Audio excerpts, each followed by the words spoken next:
প্রথমবার দণ্ডিত হলেন সাবেক প্রধানমন্ত্রী শেখ হাসিনা। তবে জুলাই আগস্ট গণঅভ্যুত্থানে মানবতাবিরোধী অপরাধের জন্য নয়, আদালত অবমাননার মামলায় সাজা হলো তার। অন্তত 227 জনকে মারার লাইসেন্স পেয়ে গেছি।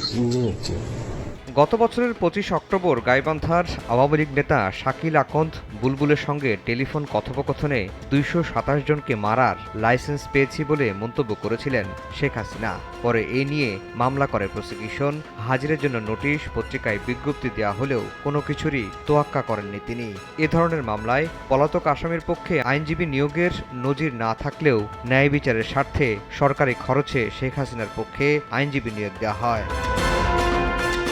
বুধবার এই মামলার চূড়ান্ত শুনানি হয় আন্তর্জাতিক অপরাধ ট্রাইব্যুনাল 1-এ। ফাঁস হওয়া কথোপকথন শোনানো হয় বিচারক সহ উপস্থিত সবাইকে। 227 জনকে মারার লাইসেন্স পেয়েছি বক্তব্যটি যে শেখ হাসিনার, তার সপক্ষে সিআইডির ফরেনসিক রিপোর্টও তুলে ধরা হয়। বক্তব্য দেন শেখ হাসিনার পক্ষের এবং আদালতের নিয়োগ করা একজন সিনিয়র আইনজীবী। সবকিছু বিবেচনা করে আদালত অবমাননার অভিযোগ প্রমাণিত হওয়ায় শেখ হাসিনাকে 6 মাস এবং আওয়ামী লীগ নেতা শাকিল আকন্দ বুলবুলকে 2 মাসের কারাদণ্ড দেন বিশেষ ট্রাইব্যুনাল।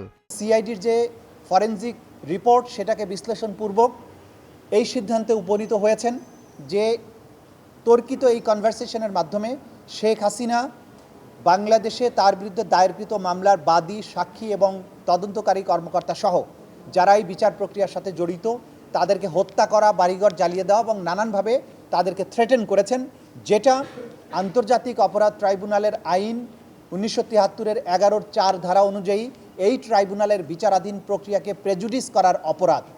এই অপরাধ চূড়ান্তভাবে প্রমাণিত হওয়ায় আন্তর্জাতিক অপরাধ ট্রাইব্যুনাল নাম্বার 1 শেখ হাসিনা এবং আসামি শাকিল আকন্দ বুলবুলকে দণ্ডিত করেছেন। আসামি শেখ হাসিনাকে 6 মাসের বিনাশ্রম কারাদণ্ড এবং আসামি শাকিল আকন্দ বুলবুলকে 2 মাসের বিনাশ্রম কারাদণ্ডে দণ্ডিত করেছেন।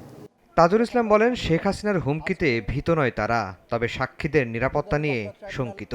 আমাদেরকে ভয় দেখানো হয়েছে, সেটা obstruction of the course of justice, কিন্তু আমরা ভীত নই। আমরা কোনো কিছুকেই ভয় করছি না। আইন অনুযায়ী আমরা কাজ করব, সুতরাং ভীত হবার কোনো কারণ নেই। আমরা কনসার্ন সাক্ষীদের নিয়ে। আমাদের এই মামলা প্রমাণ করার জন্য সবচেয়ে গুরুত্বপূর্ণ হচ্ছে মামলা সাক্ষী।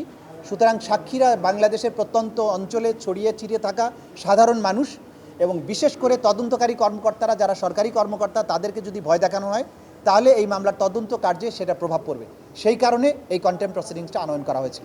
রায়ে ন্যায় বিচার নিশ্চিত হয়নি বলে দাবি করেছেন শেখ হাসিনার পক্ষে রাষ্ট্রনিযুক্ত আইনজীবী।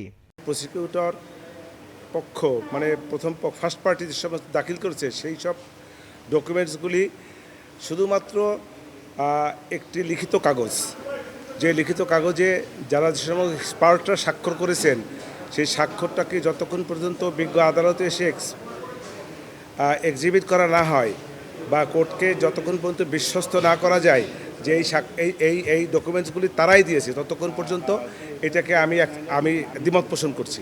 এদিকে 5 আগস্ট শেখ হাসিনার পতনের দিন ঢাকার আশুলিয়ায় হত্যার পর 6 লাশ পোড়ানোর মামলায় আনুষ্ঠানিক অভিযোগ আমলে নিয়েছেন ট্রাইব্যুনাল 2।